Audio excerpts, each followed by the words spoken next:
Earlier this week, mainstream media outlets were aggressively attacking Tulsi Gabbard. This was following her announcement that she intends to run in the 2020 general election. She was asked about a CIA report, this is back in 2014, regarding so-called enhanced interrogation. Now, these were methods of torture that were used by our government, and waterboarding was included in those enhanced interrogation methods.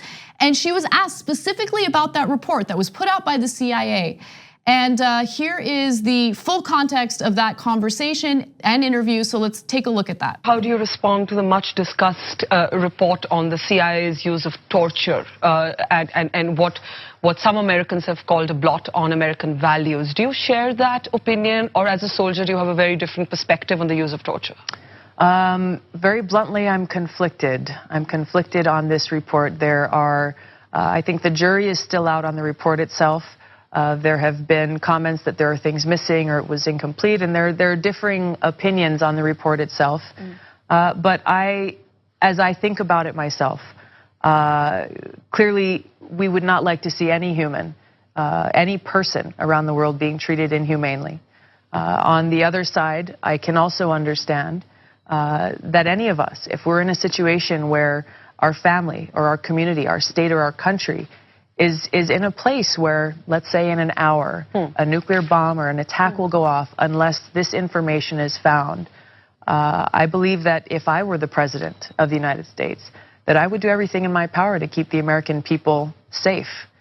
So this is an area that I have conflicting feelings on. Although, of course, there are questions about whether torture actually leads to the correct intel, right? That debate carries on. That debate carries on. There are those who are in the position of conducting these interrogations, some who have said it does work. It does, and others who have said it doesn't. I think it was episode 8 of the first season of 24. Dennis Haysbert was in that exact same position. We had like 45 minutes until a nuclear bomb went off. You had to torture the guy. Yeah. Right, and that kind of thing happens all the time. Look, I've always hated that framing. That is what conservatives use to justify it. But I've also heard that from many people. And so I guess I'm not really shocked. I mean, she was in the military. You're taught that certain things work, even if the facts aren't there. And it reminds feeding. No, I get that. And making I don't support any of it. Stand obviously. on broken limbs, waterboarding. I don't support any of it. Okay.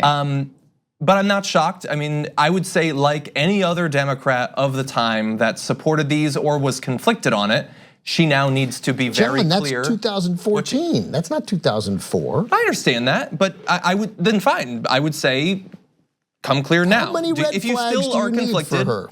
No, it's not, what red flags for what? Red flags for the LGBT issues, for enhanced interrogation. To then do what? I'm saying these are important things that need to be pointed out. And by the way, even for someone who, let's say there's someone who's ready, like I'm ready to endorse. Right. Well, you should be happy that this stuff is coming out now because it would have come out in 6 months anyway. And look, she hasn't, as far as I know, this was from 2014. I don't know if she's changed her positions on this.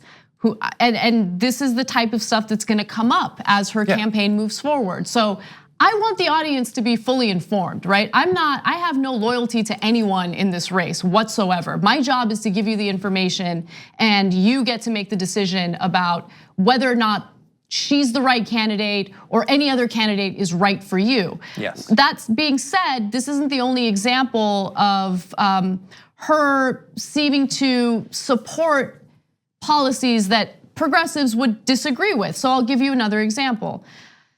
So she is very much in favor of the war against terror. And I didn't understand why people like Steve Bannon had supported her in the past, or even David Duke, although she did condemn him and say, I don't want your support. And then I realized it was because of some of the rhetoric in the past that she had used in regard to the war on terror. So I'll give you a quick example of that, actually several examples of it. Here she is specifically talking about military intervention when it comes to ISIS. In order to truly defeat these extremist terrorists, there must be a three-pronged strategy. First, to take decisive, strategic military action, working with regional partners on the ground.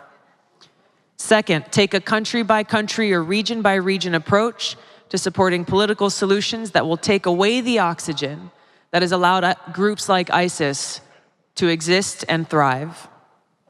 And third, take actions to counter the radical Islamic ideology that's fueling their terror, which is being inculcated in a new generation of terrorists through madrasas and being used to recruit foreign fighters from around the world. So she was quoted as saying, in short, when it comes to the war against terrorists, I'm a hawk. When it comes to counterproductive wars of regime change, I'm a dove.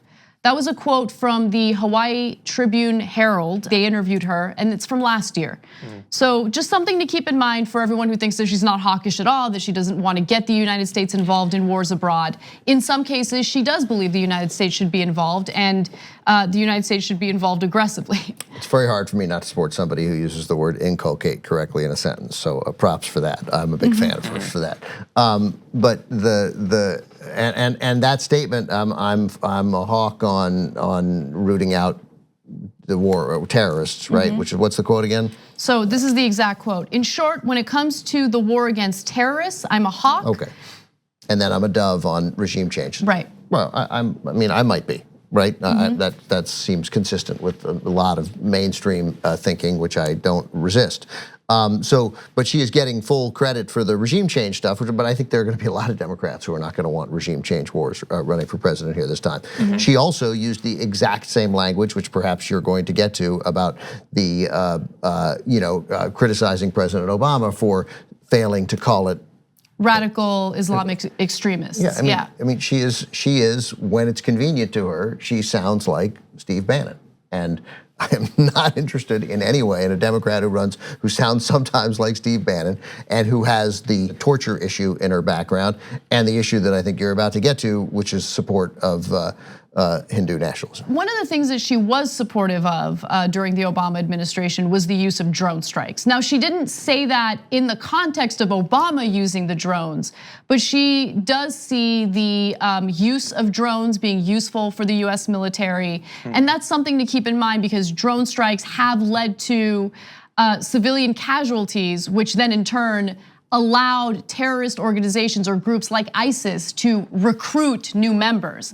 And so that's a foreign policy issue that I think politicians usually don't want to have a conversation about. How do our actions abroad actually end up helping, terrorists like ISIS or Al Qaeda?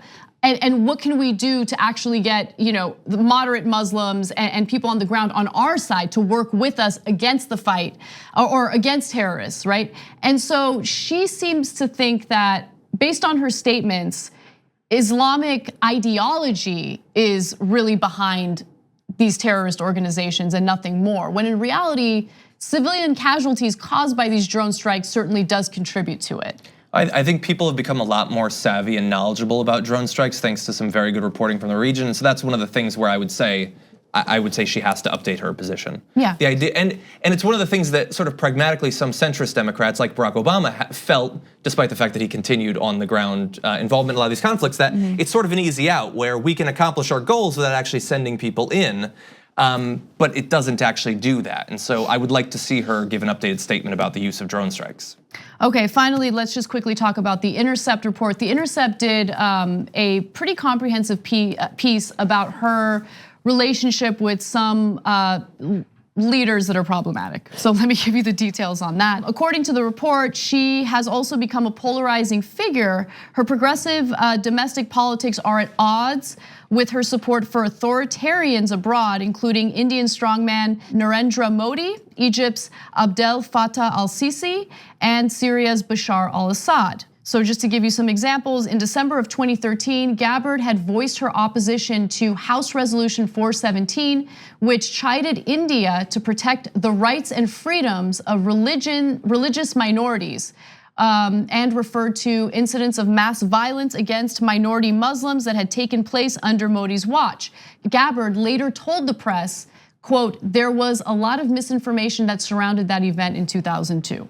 So has she changed her views on that? Another example, dozens of Gabbard's donors have either expressed strong sympathy with or have ties to Sangh Parivar, a network of religious, political, and paramilitary and student groups that subscribe to the Hindu supremacists' exclusionary ideology known as Hindutva, according to an Intercept analysis of Gabbard's financial disclosures from 2011 until October of 2018. So at least 105 current and former officers and members of that group and their families have donated hundreds of thousands of dollars to Gabbard's campaign since 2011. So these are all things that are gonna come up.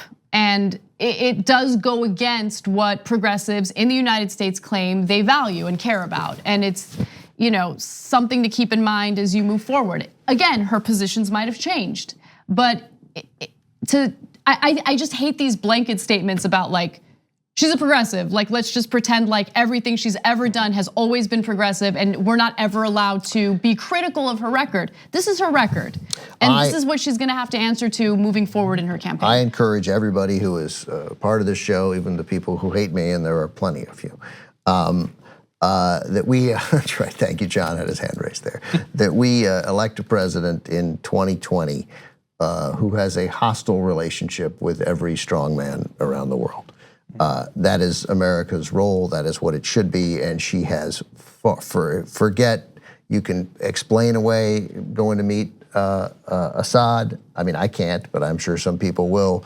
But Modi is a huge, giant red flag, and the money coming in from the pro-Modi groups, and it is, I've made up my mind on Tulsi Gabbard, and it would take a heroic sea change or her being the Democratic nominee to get me to change my mind.